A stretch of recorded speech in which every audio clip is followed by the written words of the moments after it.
Well, it's good to see you guys. Today is Thursday, September 19th, and we had a good discussion on Tuesday, so we'll continue that today. We have some exciting new material to cover as well. Before we jump into it, I wanted to share an announcement that Shirley and I were thinking of, is because we constantly have new folks coming in, which is awesome. And we just want to take advantage of the opportunity to get to know you.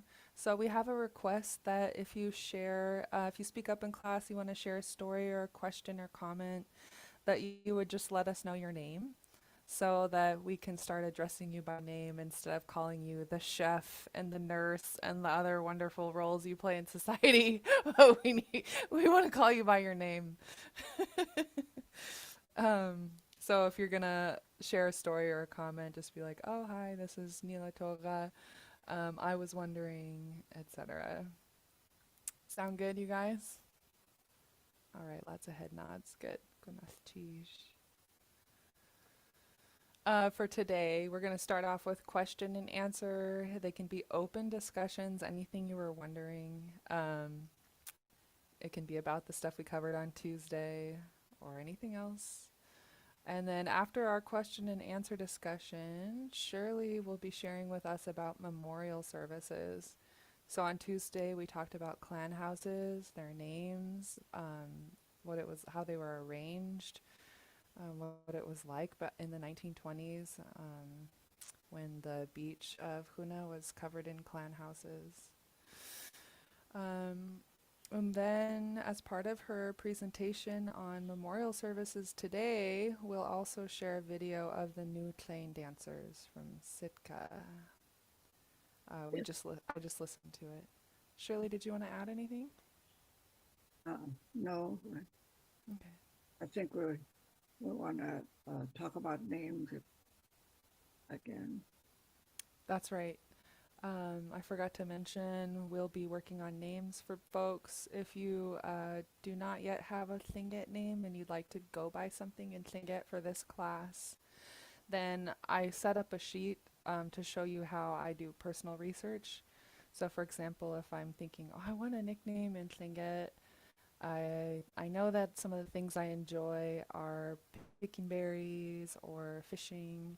I'm going to show you the process for how you might go about looking things up, and we can do it together as a class as well. And it would be helpful if uh, somebody asks you if you can help them uh, to pick out a name for their child. And that happens a lot where they want to give names and to use for their children, or even in class. That's what I do in class. Is everybody gets a nickname, and we use it. So Okay. to the point where I don't even remember their English names. Yeah. Yeah, so that's kind of fun. Mm, nice. Okay. Awesome. So that being said, for our question and answer discussion, do you guys have any questions in mind? They can be Or about clan houses or comment comments. Yeah, questions or comments. on the tribal houses.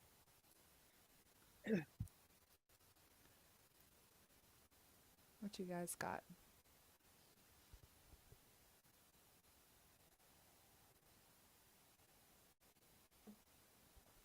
Don't be shy. We won't bite you.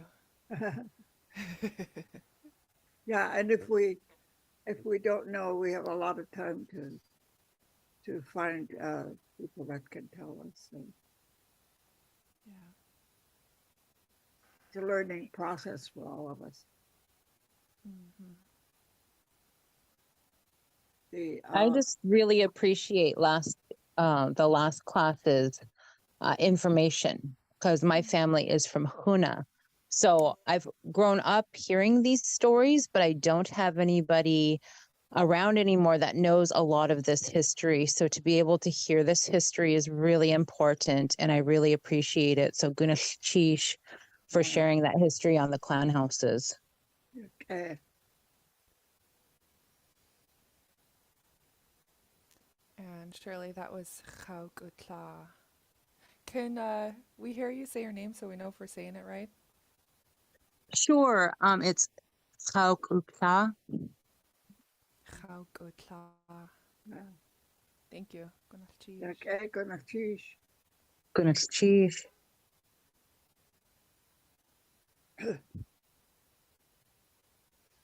the sad thing about tribal houses is there's very, very few of them that exist anymore for the same use that we're going to talk about in this class.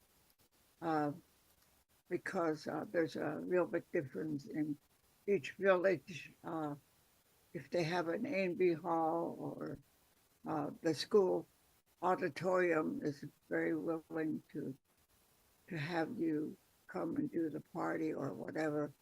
So it's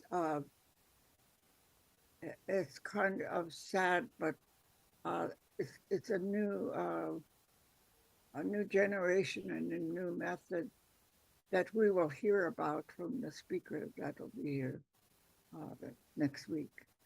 And I think it's uh, pretty. I think it's pretty sad that uh, when the houses, tribal houses, begin to go, there's no funds to repair and save it.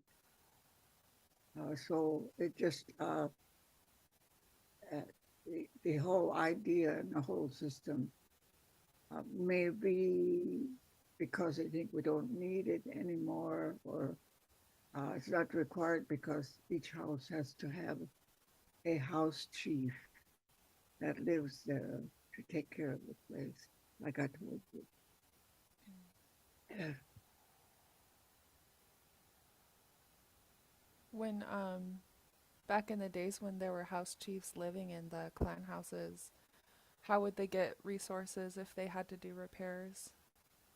Yeah, the clan, uh, the reason that he's there is that he has to uh, let let the clan or the group know that there's something that needs to be worked on, and then they come uh, and help, and if he can, if the chief house chief doesn't uh, know how to do carpentry or repairs, there are others that will come and work on that for a living. Mm. So people were at in my day were still really willing to help and work on things without charging. Mm, just yeah, helping, just helping the client. yeah. And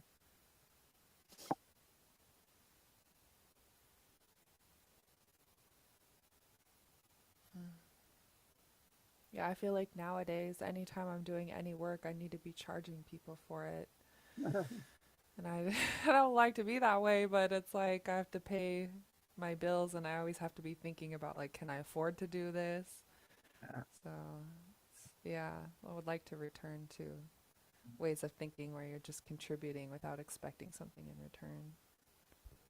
I know uh, the people in the village were very willing to contribute, such as building a new A&B hall. My mom was the president of ANS during the war. Uh, we didn't have an A&B hall, so she and the women got together and started raising money. So they were able to buy lumber and whatever. And the men came and began to work on building to help build the new A&B hall. Mm. So uh, they would, the carpenters would come to her and her assistants and say, okay, we need a lot of new nails or something like that, you know. And she and another woman would go house to house Mm, and say, we need donations for nails or whatever it is they needed. So mm, they would then use that money to purchase what was needed. So piece by piece, they put mm. together the A&B Hall Wow. that, and it was quite big. So it was a real good method that they had at that time. Yeah. So uh, it was interesting to me that with the economy that we had in regards to jobs and things, it was that Mm, people were so willing to share. mm, If they didn't have the money, they were willing to share their time. mm.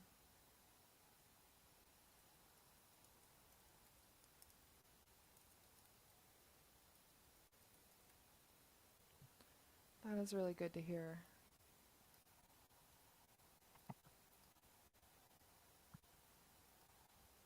Thanks So for we don't have any questions or comments. who else has a question or comment? Anybody?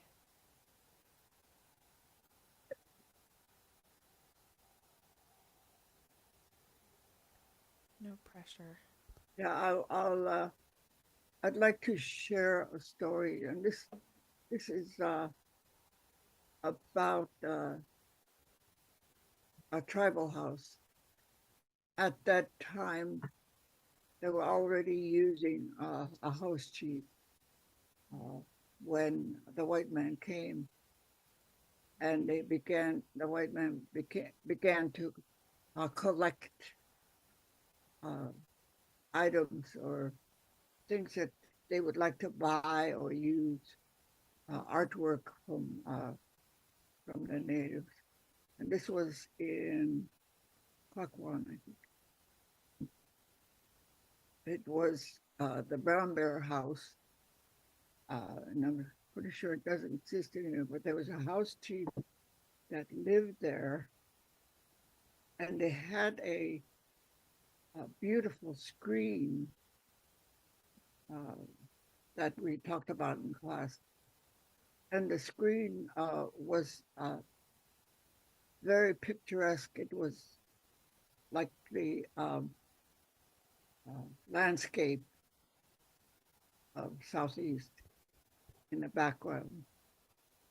And there was in the middle of this whole thing was they carved out a bear, brown bear, and he was pretty big on that.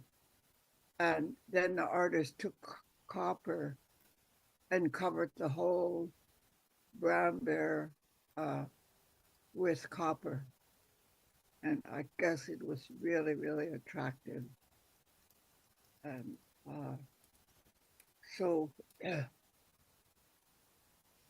there was a man that who was a collector came and saw it, and he really wanted it, and so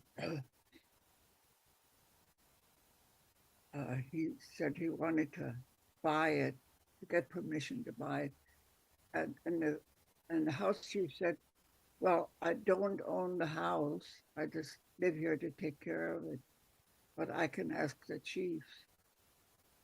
And so he went to the chiefs, and they said, "No, we don't want to sell it." So, but he was real persistent. He kept coming back and asking if he could buy it, and he said, "I'll give you cash." And so finally, the house chief went back to the chiefs and said he won't give up. He's still uh, coming around all the time to ask if he could buy it. So the chiefs got together and decided, we're talking about it, to decide what to do. And finally, uh, they said, okay, uh, it's only a screen. We can get another one.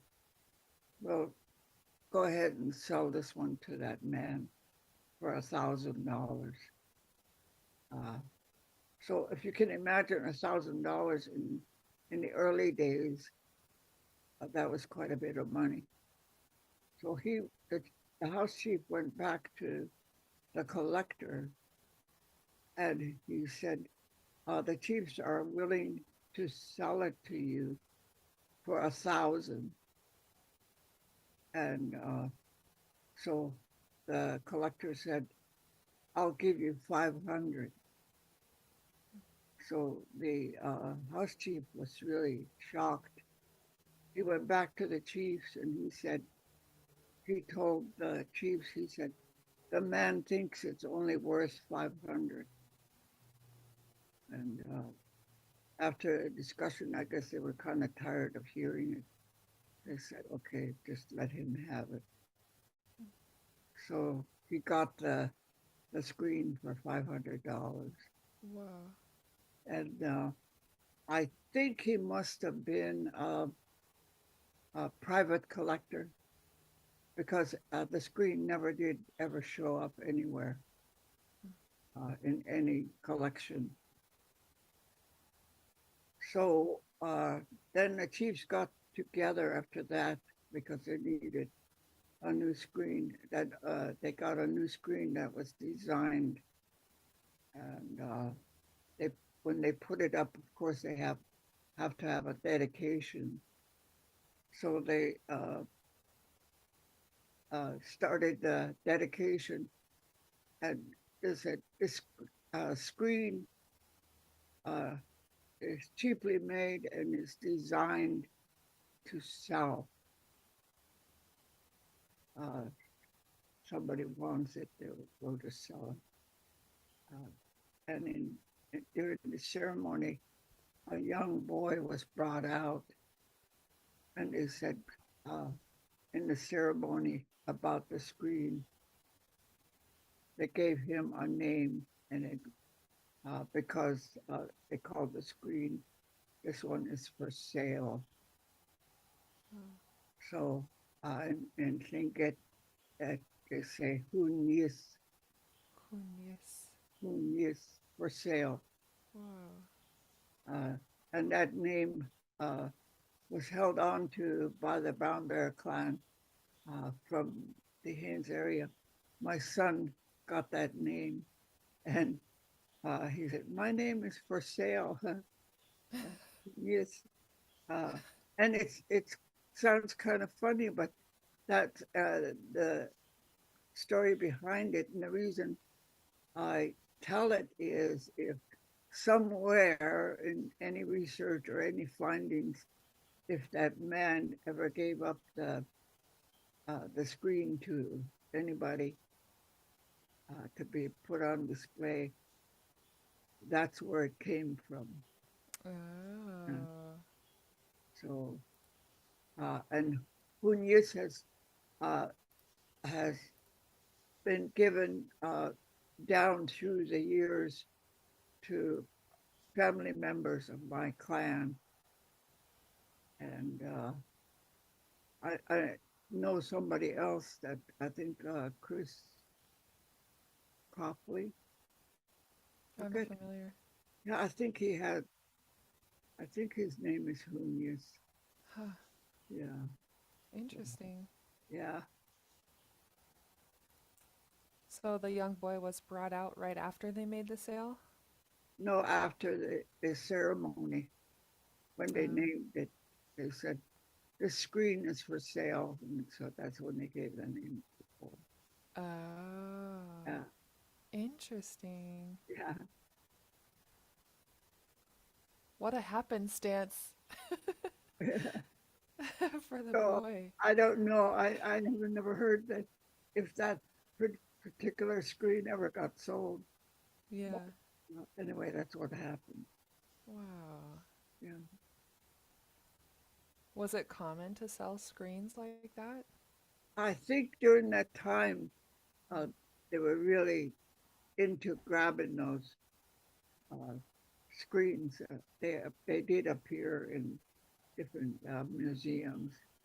Hmm. The stories behind it, I think, are really important and not really looked at. They're just on display. Uh, Yeah. yeah, it was screens were started by trying to give privacy to the chief and his family living on that area. Mm. And the artists found that to be a uh, good area to do their artwork. So that became kind of a pattern. Mm. So I'm not sure about the whale house. Somebody was asking me. I do. Uh, I am aware that Sea Alaska was working on the screen for the whale house or something like that with material Oh. in Klukwan.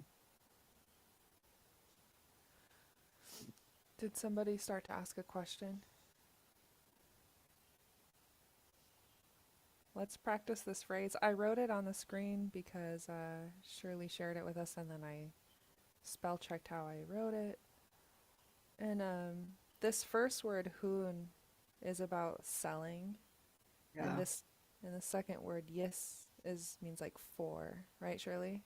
yeah. So "hoon yes" What would be is for sale? for sale. So guys, go ahead and unmute your mics and repeat after me. "Hoon yes." Oh, yes. Yes. Yes. Yeah. That's And they a sound. Kagwantan name.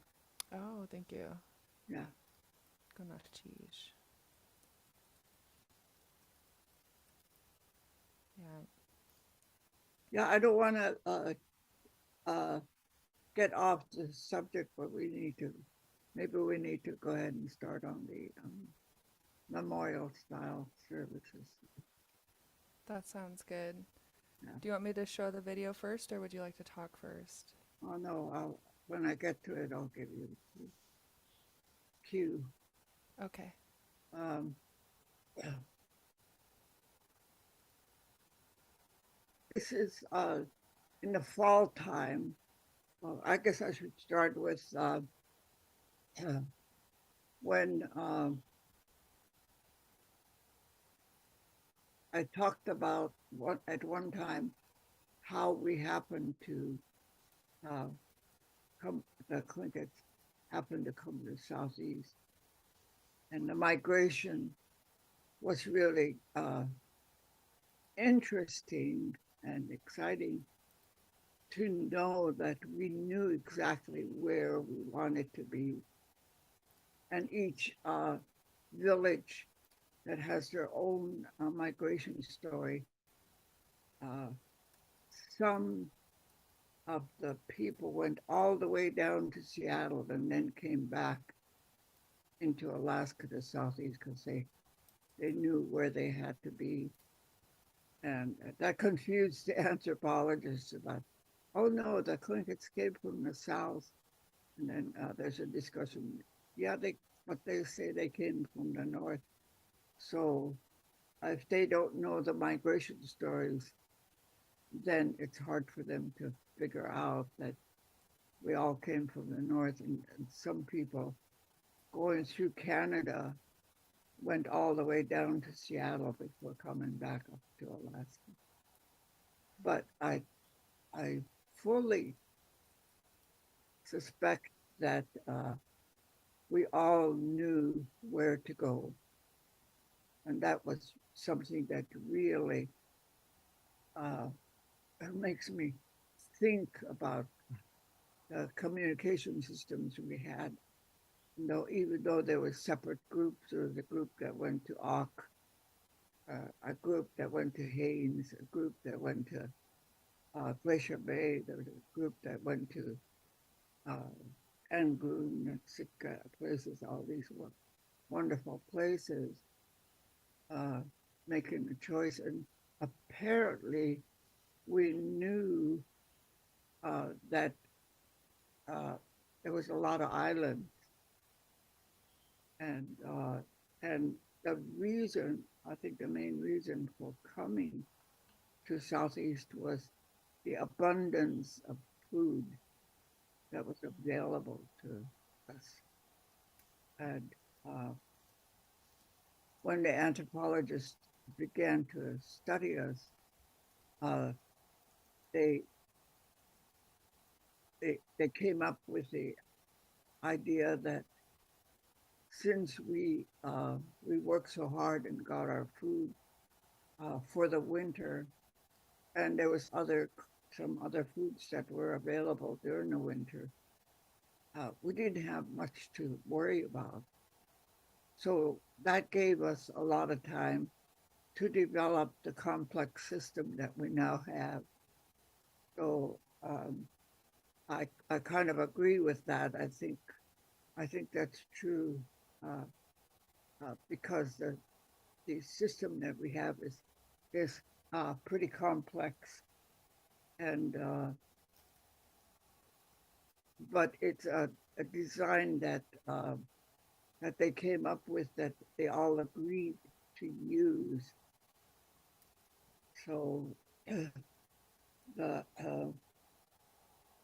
northern Trinket, and that's the Huna, Sitka, Ames, Ak, and area of called the northern. That's the Tlingit style we're learning. Then there's the southern group. Cake is interesting. They have an accent that is recognizable, but it's not the same as the southern group. But you can tell there's a change. And then there's a Yakutat group, Yaks. So the uh, the, the system that they set up for us was a political system, and some people argued and were very worried uh, in the earlier days about marrying into their clan because it was really taboo in my time as a child that that you if you married into your own clan, but it did happen. There was several people that I know in Huna that married into their own clan and were very well accepted by by the by the town. Uh, but the political system that was set up, and in order to do that, they had to uh, come up with something that was manageable uh, by dividing the groups into the Eagle clan and the Raven clan. I mean, that's just a real general uh, uh, subject that they have because there's a lot of sub names in each group. So you say you're an Eagle, but there somebody that knows the Tlinkits would say, "What the Eagle? Are you killer whale? Or are you?" You know, they would ask things like that. So uh, it became pretty complex. And the reason I call it a political system is the same reason that that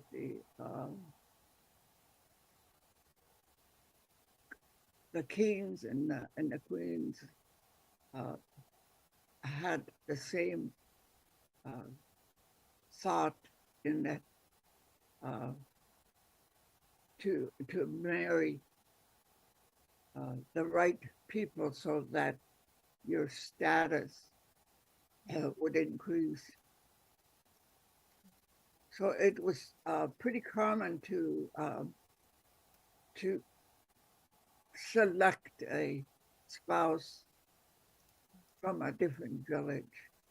And here's the part that really astounds me is they do that because like okay, Huna has a girl that they want to marry, uh, but they could go to a different village to get a spouse either from the north or the south, uh, and it has to be a full agreement to the family because uh, it's something that they research to even kept track of the bloodline.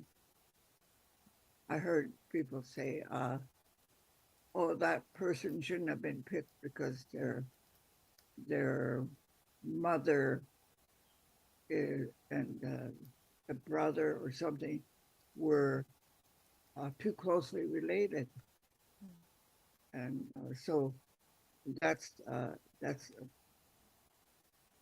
an, a reason that could be they could decide not to choose somebody. But to marry, to improve your status, that was one of the reasons for an arranged marriage, and it was quite important to look into all of that. So I think that the mothers are and the grandmother and aunts and sisters, or all the females that are interested in participating in doing the selection of who the girl, their girl who is ready to marry will be picked, and they're the emissary. They select a guy, and they take gifts to that family where they want the person they want to marry, to ask if they if they're willing to marry the girl that they're uh, they're talking about. So, and the gifts are to show uh, kind of show the wealth or the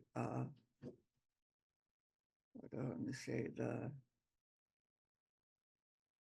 I think it's important to like a dowry. I think white people call it a dowry, to show that what they have, and and the possibilities if you marry into that family. But the thing about it, thing about it is that men can refuse. Girls don't have a choice.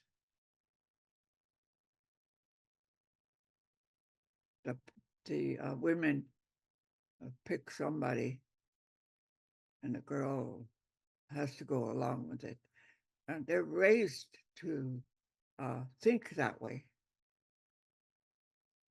So if they were asked to marry an older man, uh, or the family feels like they don't have uh, the emissaries don't have the wealth to show uh, that they might have to marry an older man. Uh, it was not unusual uh, for the girl to be put with a married couple if the couple is older and can no longer take care of them. So she is called the second wife. Um, or the same thing with the man who could I think it's called polygamy, and for the guys it's called polyandry, I think, to have more than one spouse, but they never have more than uh, two.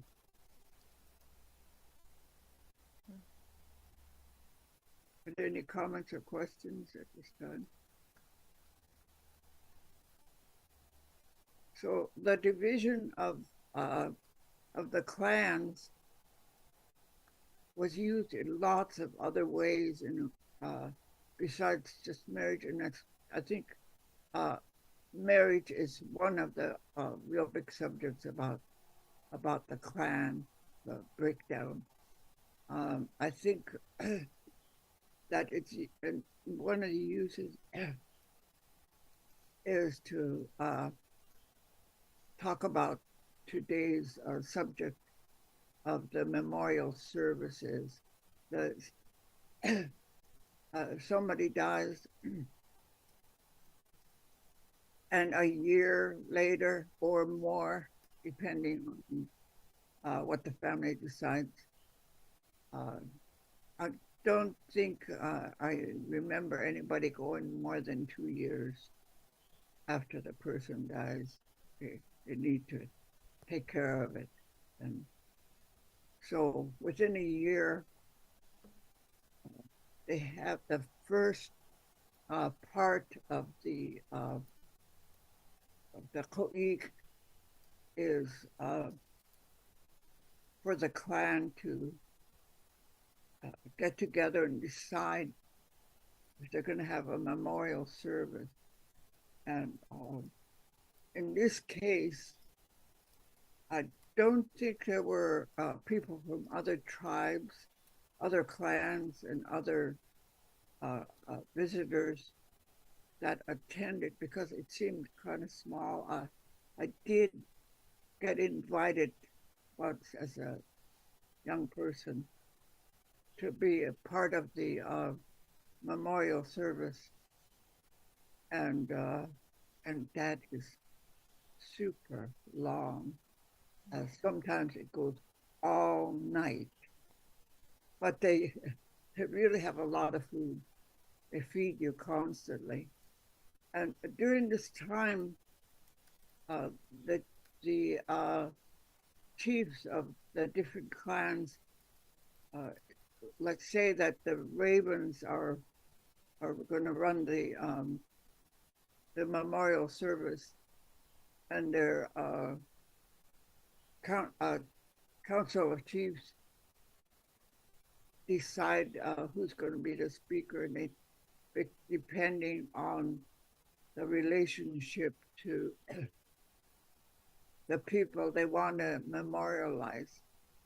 So they get up and make speeches about that family, about that person, and they have names, and they tell about the history of the family, and uh, just show a complete picture of of the person in their lives and what they did and what they accomplished.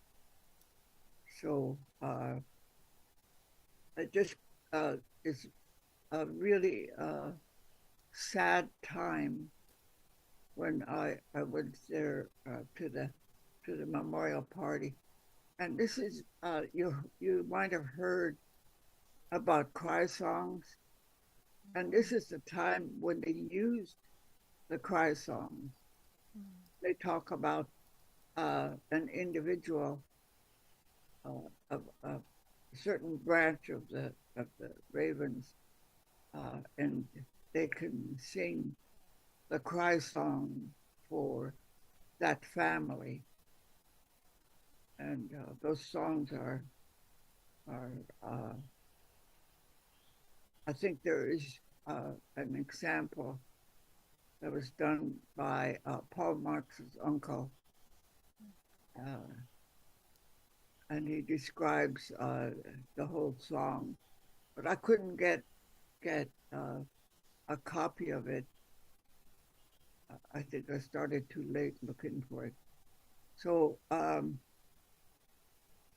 they sing the cry songs, and there could be more than one group that sing their cry song. So the uh, the Raven group, as they attend to to the different members of their clan to do the memorial service. They, after they finish the cry songs and speeches, and sometimes these memorial service goes for 3 days. And the one I attended, we went all night. Uh, I, I don't know, it was really all night, but I think it was like 2 or 3 in the morning. We finally got to go home and then come back for a couple more days. So during this time, uh, they perform a song and a dance, and it's called I call it the sway dance. I think it's called the Yukanak dance. Uh-huh. I'm not sure. I'll have to check on that. Uh-huh. But it's we found a performance that was done by Sitka when Charlie Joseph was the leader of the group, and they never performed this publicly until in recent years, and I think it's because they no longer have the memorial service, and I've only seen this dance during the memorial service, and so we have a recording uh, of the dance, and when you listen to it and the singing, the women that are singing the song, you could hear it in 2 parts. And the people that study us, they said, oh, they must have learned it from the Russian church.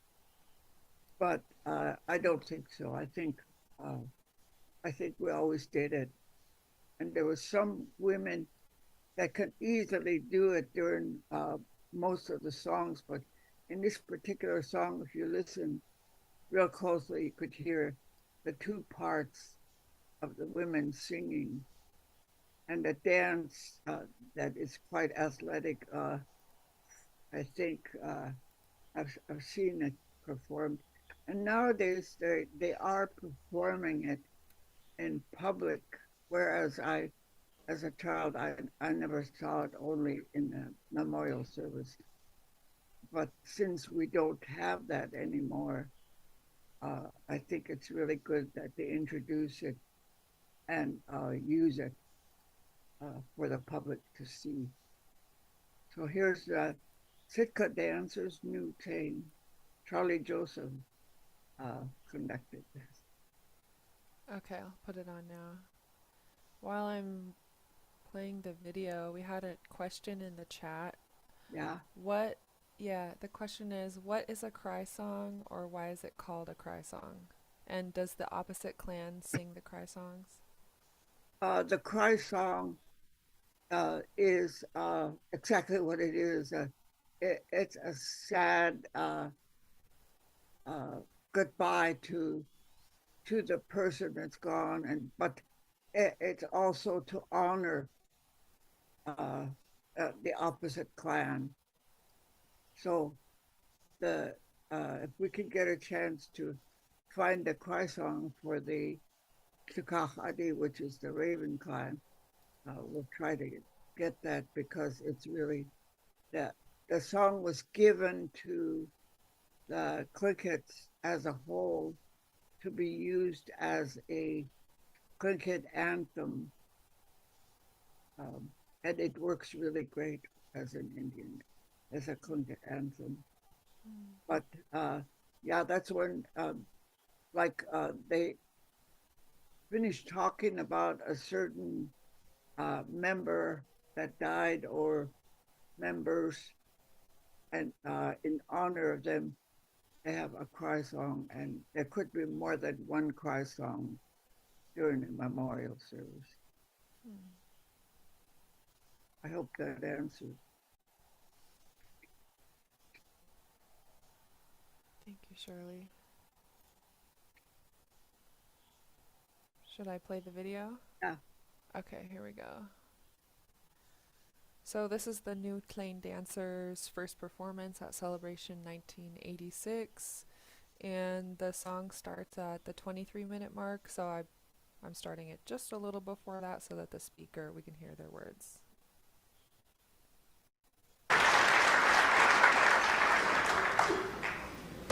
I promised the dancers I'd talk and talk and talk so they can catch their breath. But last year 2 years ago when we were here, I read off a piece of paper in my language. And I heard the comment from an elder and said, your language was never done on paper. And don't be shy of doing your language. So that's what we're trying today. And hopefully we're saying them right. We're throwing in one song more since we're given a little bit more time than we anticipated. The next song belongs to Duck Dane Tan, and it's called Tuk Achau.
Goodness, sheesh.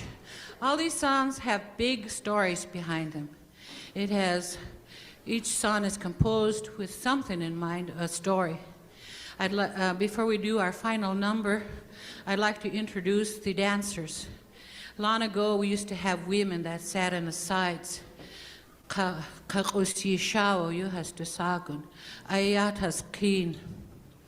like to start with our eldest, who happens to be my mother. She is 92 years old, Lingit Class, Annie Joseph.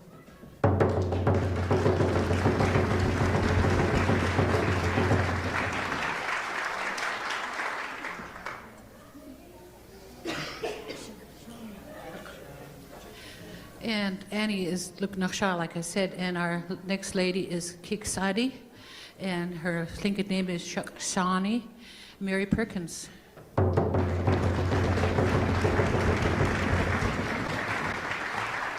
We left two of our elders at home because they're having St. Michael's stay at home, and they felt that was important too, to stay. And it was Annie Dick and Mary Marks. We missed them, but they sent their regards for.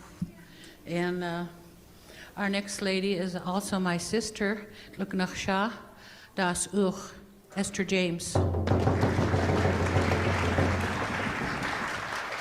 The next lady happens to be my sister too, Kusine Alice Williams.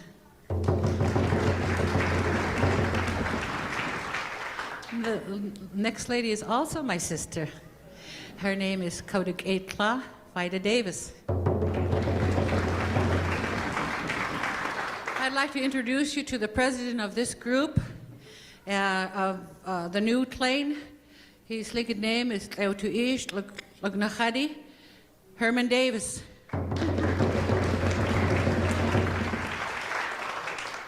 I'll introduce you as we go along the line here. The next young fella is my little grandson, and his name is Gunachtan Chukanadi. K.L. Nielsen. I'm going to pause it there, even though this is so fun, just because we only have 5 minutes left. Yeah. Okay. So I get so taken up with the dance itself that I kind of forget to listen to the words. But as they said, it was a duck Dainton Raven Sea Tern clan.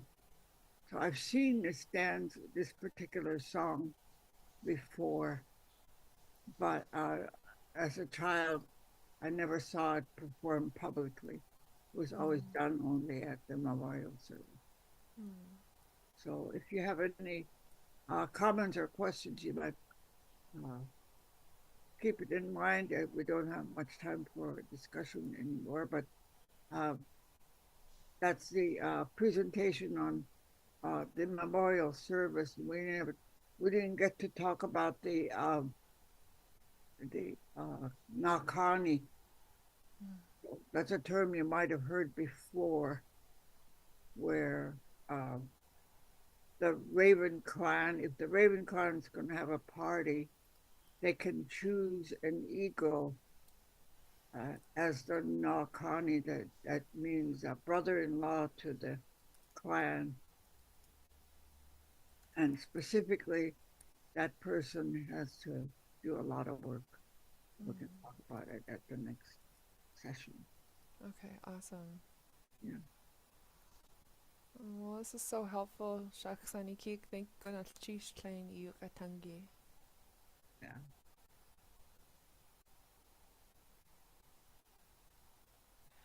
I put the link to the slides from last Tuesday in the chat for folks, just because there were some photos with links to articles about clan houses. And I took notes while Shaksani Keek was talking to us. I'm going to share them today too. So I'll put these in the chat for folks if you want to take a look at them and bring your questions to the next class on Tuesday. Let me drop it in the chat now. Okay. There they are. We have 3 minutes left. Were there any closing comments from anybody?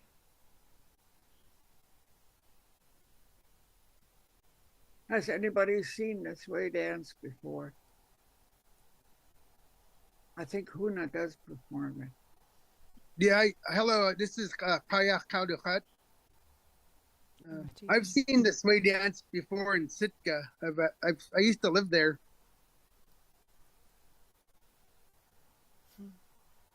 Was that at a public performance or? Clay, it was at a Kui. Oh yeah, A few, I got the chance to be in the county there a couple times for the Kickseti, but I used to live there for about 10 years. So I'm familiar with the song and the dance. yeah. And the women that do it has to have the experience to keep time with each other and know when to switch to the other side. So there's no confusion. They were really good at it. Did they have headdresses? The women? I believe they had ear loops. Yeah, yeah. They have a special name for the ear loops. I forget what they're called. Yeah, I know what you mean. But I could check on that and see.